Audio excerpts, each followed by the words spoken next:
What's up guys? Well, I've just landed in Geneva in Switzerland. I'm here for an event tomorrow morning, and because I'm not going to be at home to do my usual Thursday race Grand Prix preview, I thought I'd try and do it on the way to the hotel with what should be a pretty beautiful about an hour long journey around the edge of this enormous lake here. So let's see how we get on.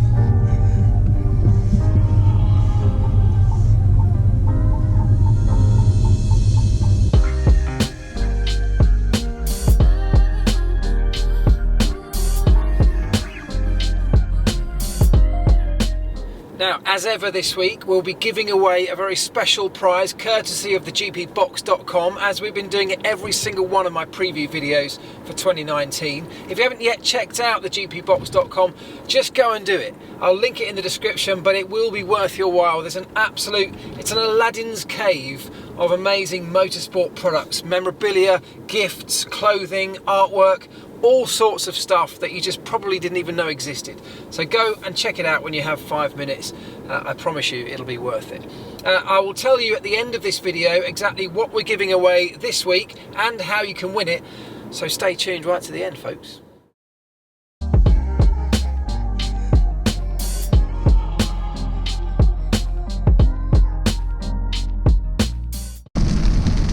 Came here this morning from Marrakesh, by the way, where it's 36 degrees, flat out, full sun, and I've arrived here. It's freezing cold, and you can probably hear the rain smashing down on the windscreen. It's torrential. So the Spanish Grand Prix then, it's always a pretty good event in terms of it's well supported by fans, particularly during the Fernando Alonso era, of course.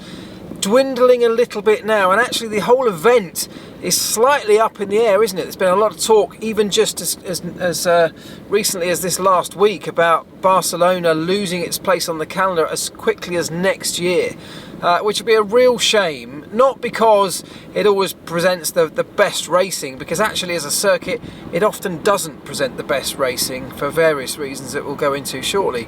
But actually as an event it's been a long-standing player on the calendar. It's one of those traditional circuits, a circuit that's hosted some incredible Formula One Grand Prix over the years, I have to say. It's had some amazing moments in the history of our sport, and for me it would be a real shame to have it go. Personally, I've spent so much time at that Barcelona circuit. When I was at McLaren, when we had the old test teams back in the day, we used to camp out at Barcelona for most of the winter period. It became our second home. We knew it so well. We talk about, there's a hotel just up on the hill that overlooks the circuit. We call it the hotel that McLaren built, because we used to have it block booked for the whole of the winter, and over our years of going there, they developed the hotel from this tiny little small place into this enormous kind of well-equipped place with pools and restaurants that were never there in the beginning. We always used to say, well, McLaren have built this place because we put so much money into it. That's how familiar a place it is for me. And so if it does go, for me it'd be a bit of a shame.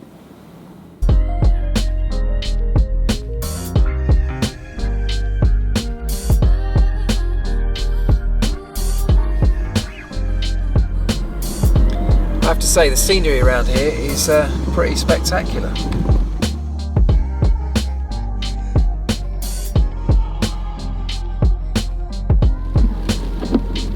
It's too easy to say, well, we're going back to Barcelona, the circuit that Ferrari dominated everybody at just a couple of months ago, and say, well, this could be the time, this could be the turning point for Ferrari when they get the season back on track, because we know they are the quickest around Barcelona, so we should turn up this weekend and they'll be 2, 3, 4 tenths quicker than everybody else. It should be a done deal.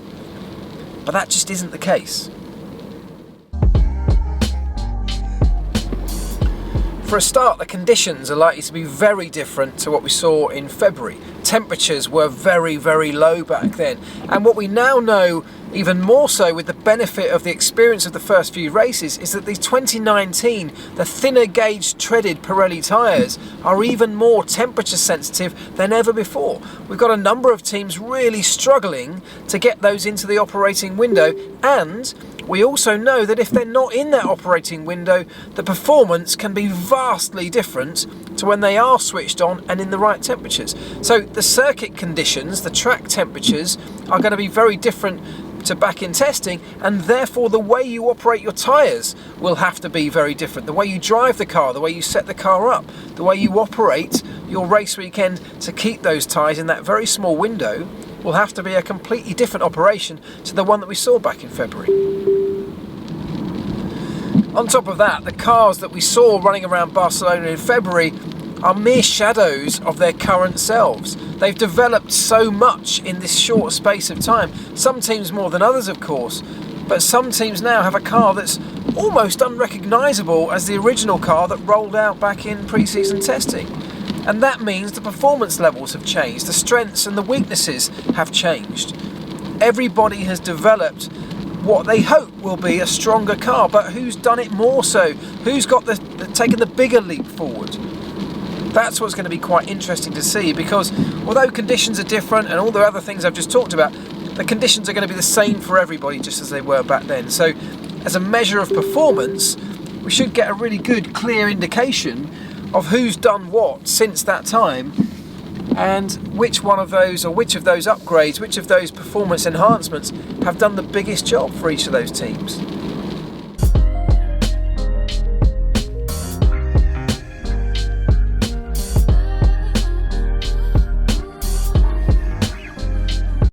Right, what just happened there was I arrived at the hotel. I'm in a beautiful, stunning location overlooking Lake Geneva. It's amazing. I'll try and show you more tomorrow, in tomorrow's video perhaps, when I wake up and it's daylight. But the light was fading over the bay. I set up the GoPro out here on a little mount on the edge of the balcony to film that time lapse. I went away, I came back 20 minutes later to check on it, and it was gone. And I'm 13 floors up in this room. The GoPro went all the way to the bottom and hit the deck. I got the hotel to go and find it for me, or to let me down there to try and find it. And I've managed to recover the GoPro, and do you know what? It still works. That's unbelievable stuff. GoPro, I know you market these things as being tough little cookies, but that's insane. The only thing that's happened is I've broken the little battery door off, which is a real shame because I'm not sure how I'm going to keep the battery in place, but I might be able to work that out. But it still works. It turns on. I've just filmed something else with it. I've still got all the footage. The memory card's fine. The battery still works. The screen wasn't smashed. The lens wasn't smashed. Amazing. Anyway, the Spanish Grand Prix circuit. This is a sort of circuit that's a real tricky place to set the car up from an engineering point of view, because the compromise between different sectors of the lap is so extreme that you've got to really find a kind of somewhere a balance that suits you, suits your car and suits your driver. It ends up being a reasonably high downforce circuit, but actually you've got this really long straight, and that start-finish straight, which is a DRS zone of course, ends up being one of the most powerful DRS zones that we have on the entire Formula 1 calendar, the most effective, because of the speed that we're going at that part of the circuit, the length of that straight, which is quite long, the amount of drag that we dump because of the downforce levels on the car as well for that particular track, ends up meaning I think you end up with like a 23 or 24 mile per hour speed increase with DRS usage. So that's a powerful tool around this track, and we kind of need it at that point because it's a really difficult place to overtake, and I'll explain in a moment. Because before I came away on my little trip, knowing I was going to be away for this Thursday, I actually did a lap on the Xbox, on the F1 game for you, which you'll see in a moment. And I talk about a few of those incidents, why we need that DRS so much more here than we perhaps do at other circuits. But in terms of tyres, Pirelli brought the hardest 3 compounds in their range because of the abrasiveness and the stress on tyres around this track. Quite an abrasive surface. It was resurfaced a couple of years ago, but even now, just a year or 2 years later, you're starting to get the lumps and bumps come back, a little bit more abrasive, a little bit more like what it was. So it does affect tyres in that way. It starts to churn through them. And because we've got some long duration, really fast, high speed corners at the early part of the lap and the mid part of the lap, then it puts huge amounts of energy for long durations into the tyre, particularly the left front. It's one of those tracks where you're leaning on the left front for long periods of time, and that's the tyre that will often give up first in this situation. So tyres are going to be a real issue here. And again, because when we were testing, most teams were using the the softer end of the range, because that's the tyre we use at most circuits. It's a bit of an unknown in that not many people have done very much time on the tyres that we're actually running. Seems like a crazy thing to have not tried the Barcelona tyres at the Barcelona circuit. But with only 8 days, only 4 days per driver pre-season, you have to try and find something that balances out across the season, or is most representative of most tracks we go to. And that, has to be said, is the softer end of the tyre range, because that's what we use more than the hard end. So it's going to be interesting to see who manages to switch these hard tyres on in these different temperatures, who can keep them alive for longest during the race as well, and who ends up finding that compromise in terms of setup better than anybody else in the relatively short space of time of free practice 1, 2 and 3 before qualifying on Saturday afternoon. Let's have a look at the lap then that I did before I came away on the Xbox. Have a little more a detailed look around this circuit. Right, let's take you on a lap of this Barcelona circuit then. It's a track that lends itself really well to pre-season testing, but doesn't always give us the best racing, does it? It tests every aspect of the car's performance around here. Start finish straight then, DRS zone, flat out 8th gear all the way along under that giant grandstand, down the hill. Quite a big hill this, braking zone at the bottom, really quite tricky because you're going down the hill at such speed and then climbing back up the hill. The car wants to go light at the top of this hill, but you're leaning on the car's aerodynamics at this point, trusting that the airflow over the top of the car is going to stick it to the road. Really fast part of the lap this, all about aero loading through here and braking as well. Braking into some of these corners is tricky. Circuit falls away to the outside here, tries to make the car understeer off over those curves. Got to get hard on the throttle again, downhill, more big braking, crashing down the gears and through, using the curbs massively at that point, climbing back up. The best cars through here will be flat or very close to being flat as they come out onto that top straight. Really big braking zone and all the way down to 2nd gear for this one. Really easy to understeer wide. Got to use loads of curb on this one to stop the car from unsettling itself and spinning around facing the wrong way. Patient on the throttle into this last part of the circuit. I'm on the grass. Now this is the part of the circuit. I'm just going to stop it here. The last part of the lap. This is why this circuit is so difficult to overtake on, because the main DRS zone, that really big long start finish straight, comes just after this really tight, twisty, narrow section through here. Let's just drive you through here. It's single file through here, bumping over curves. There's no way you can overtake. Because of the problems with airflow and cars following each other through here, you can't follow another car closely, which means that by the time you come out of this long right hand of the final corner and onto the start-finish straight in the DRS zone, you've generally lost so much time to the car behind, you're not in a position to utilise DRS to get past. That's one of the biggest problems with this circuit.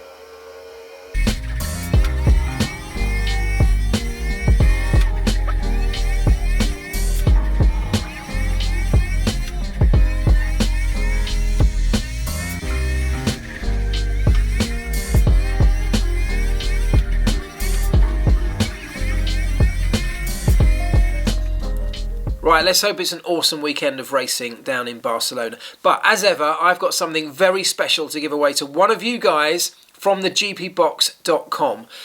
Take a look at this. Now, I think this is one of my favourite pieces that we've given away. This is a very valuable piece of fine art by a guy called Joseph Tooth and his company CarbonLife.Diamonds. I will link them all in the description. They're all available through the gpbox.com, of course. He makes these very limited edition prints. This one is entitled Raikkonen Leaves His Box in Barcelona 2015. And as you'll see when you look a little bit closer, the print is printed on the carbon fibre, with some of the carbon fibre, the bare carbon fibre, showing through in the darker black areas of the print. I think it looks fantastic. It's framed, it's ready to go. And as I say, it's worth a lot of money. So you want to have this up on your wall, particularly if you're a Kimi Raikkonen fan. And as I said last time we did this, who isn't a Kimi Raikkonen fan?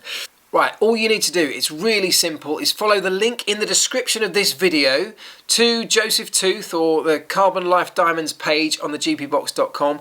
Have a look. He's got about 20 different varieties of these limited edition prints, all motorsport related. All I want you to do, have a look through, pick your favourite, copy and paste that link into the comments box underneath this video and tell me why you love it so much.